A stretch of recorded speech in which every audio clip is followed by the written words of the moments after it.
Amadas, bem-vindas a mais um vídeo no nosso canal. E hoje nós vamos aprender sobre mais uma mulher da Bíblia. E a sugestão da mulher que nós vamos aprender hoje veio do André Jesus. Ele deixou um comentário pedindo que nós pudéssemos aprender mais com a vida de Maria Madalena. E eu gostei bastante da sugestão, porque de todas as mulheres da Bíblia que nós já aprendemos aqui no canal, ela é uma das que nós ainda não tínhamos falado. Se você não sabe, aqui no canal nós já temos mais de 35 mulheres da Bíblia que nós aprendemos com elas. Tem uma série de 30 mulheres da Bíblia que você encontra nesse card aqui, e também tem outros vídeos que estão fora dessa série, como a história da vida de Sara, Raabe, a mulher cananeia, entre tantas outras. Para você saber onde estão essas outras mulheres que não se encontram na série, você acessa a nossa playlist Mulheres com Propósito, que elas estão nessa playlist. Então hoje nós vamos começar a aprender um pouco com essa mulher tão falada no Novo Testamento, que é Maria Madalena. A primeira coisa que nos chama a atenção é que o fato dela ser chamada de Maria Madalena, a primeira questão é para diferenciá-la de outras Marias que tem nos relatos bíblicos. Mas por que Madalena?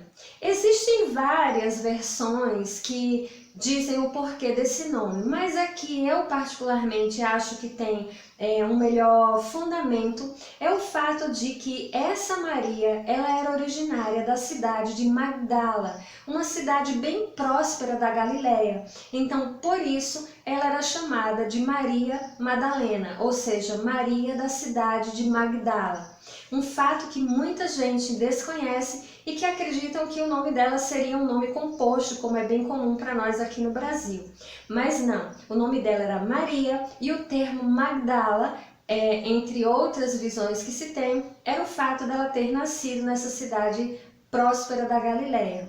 Outra coisa bastante interessante sobre Maria Madalena é que ela é citada cerca de 12 vezes nos evangelhos. Ela chega a ser mencionada mais do que a maioria dos discípulos. Então ela realmente foi alguém que ficou marcado na história dos evangelhos e que o Senhor decidiu que ela deveria aparecer tantas vezes, pontuando a história. E nós vamos descobrir por quê.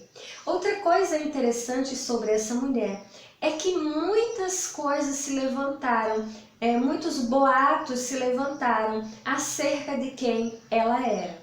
Um boato que corre até hoje e que a maioria das pessoas acredita assim, é que Maria Madalena era uma prostituta.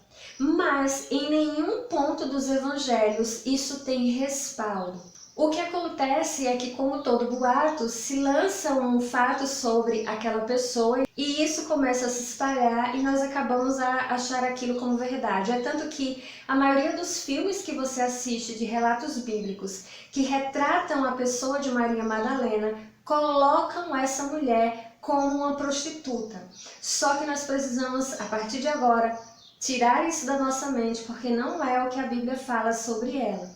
Isso também começou por causa de um papa chamado Papa Gregório. Se você estudar, você vai ver. E num relato que ele fez, ele associa a vida de Maria Madalena àquela mulher pecadora que unge os pés de Jesus. Só que elas não são a mesma pessoa. E por conta desse erro teológico que ele cometeu, as pessoas começaram dali a gerar esse boatos sobre Maria Madalena. Inclusive muitos filmes retratados em Hollywood tratam a pessoa dela como prostituta, outros ainda cometem um erro ainda maior de dizer que ela foi casada com Jesus, que eles tiveram filhos, ou seja, nada disso tem fundamento bíblico.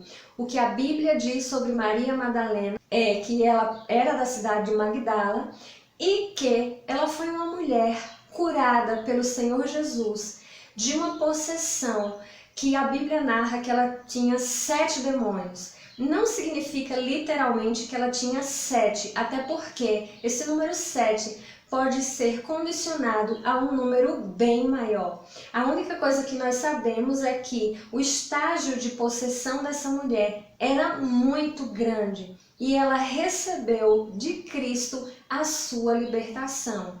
E isso é um fato sim, e é o que a Bíblia fala sobre Maria Madalena.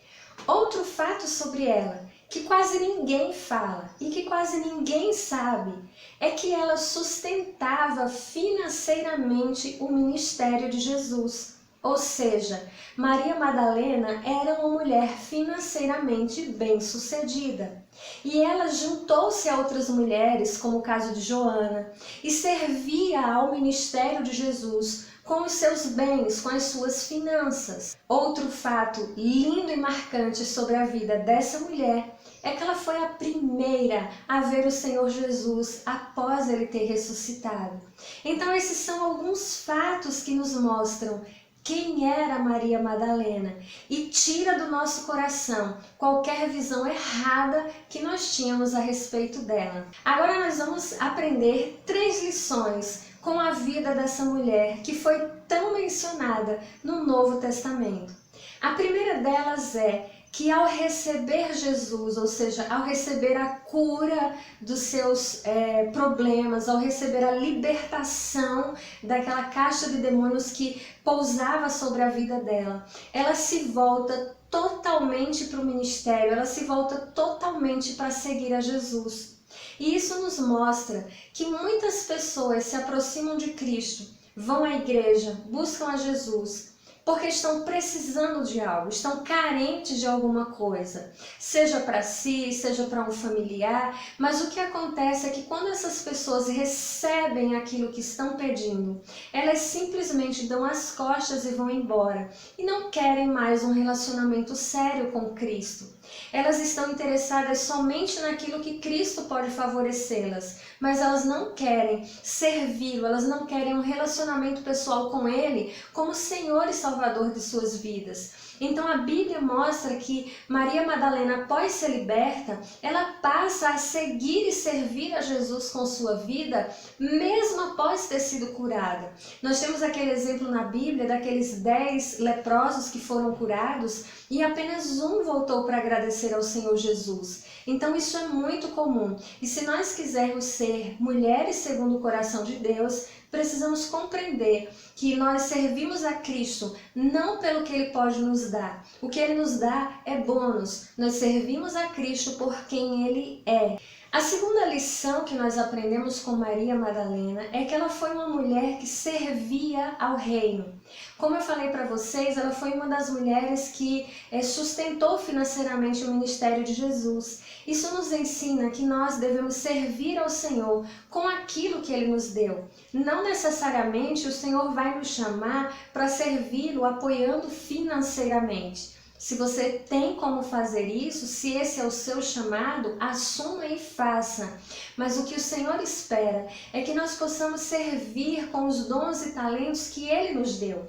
Cada uma de nós recebeu do Senhor um chamado, um talento que Ele deseja que seja usado em favor do reino. E muitas vezes a gente fica uma vida inteira só sentada, recebendo, por não querer se envolver. Então, minha amada, qual é o chamado que Deus tem colocado no seu coração? Quais os dons que você tem que você pode usar em prol do reino? Às vezes pode ser sim as suas finanças, mas às vezes pode ser que você seja uma mulher que tem facilidade em acolher. Então você pode ser muito usada no reino para acolher as pessoas que estão chegando na sua igreja, para recepcioná-las bem.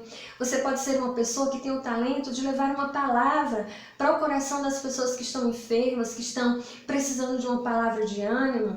Você pode ser uma pessoa usada por Deus para reunir um grupo de mulheres e fortalecê-las no Senhor. Enfim, pegue aquilo que Deus te deu e coloque à disposição do reino. E a terceira e última lição que eu quero deixar para você sobre a vida de Maria Madalena é que ela foi uma divulgadora de boas novas. Nós vemos que quando ela tem aquele primeiro encontro com Cristo após o Senhor ter ressuscitado, Ele pede que ela vá até os discípulos e diga que Ele ressuscitou. e ela cumpre essa missão. E você pode até imaginar, mas isso foi algo tão insignificante, tão fácil. Não, na verdade não. O próprio fato dela ter ido até onde Jesus estava sepultado já mostra uma coragem daquela mulher, uma fé e uma ousadia, porque muitos dos próprios discípulos estavam escondidos com medo de também serem presos, julgados e crucificados. E aquela mulher, ela não temeu a perseguição. Ela não só foi ao encontro de Jesus no túmulo, como após ter tido um encontro com ele, ela cumpre aquilo que ele mandou. E o interessante, minha amada, é que esse chamado de Jesus para que sejamos divulgadoras de boas novas continua até os dias de hoje. O Senhor chamou a mim e a você para sermos divulgadores de boas novas. Cada um de nós vai fazer isso, como eu disse, de acordo com o talento que o Senhor nos colocou.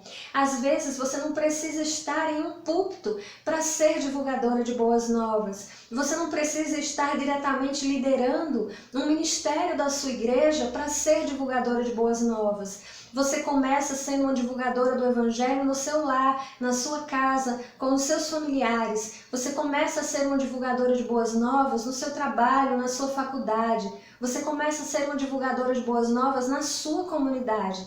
O Senhor chamou a mim e a você também como divulgadores de boas novas. Então, que eu e você possamos aprender com mais essa mulher da Bíblia, a ter um coração realmente voltado para as coisas do Senhor, para compreender que quando nós temos esse encontro maravilhoso com Ele, as nossas vidas nunca mais serão as mesmas. Gostou de aprender um pouco mais sobre essa mulher? Me conta se tinha algum fato desses que eu te contei que você ainda não sabia. Ou se você tem algo a acrescentar sobre a vida dessa mulher, deixa aqui nos comentários também. E claro, eu sempre peço a você que se tiver alguma mulher da Bíblia que você gostaria de estudar junto com a gente, é só me deixar a sugestão nos comentários que eu vou amar poder aprender sobre essa mulher da Bíblia para compartilhar com você. Que a paz do Senhor esteja no seu coração, fica com Deus e nos vemos no nosso próximo vídeo. Tchau!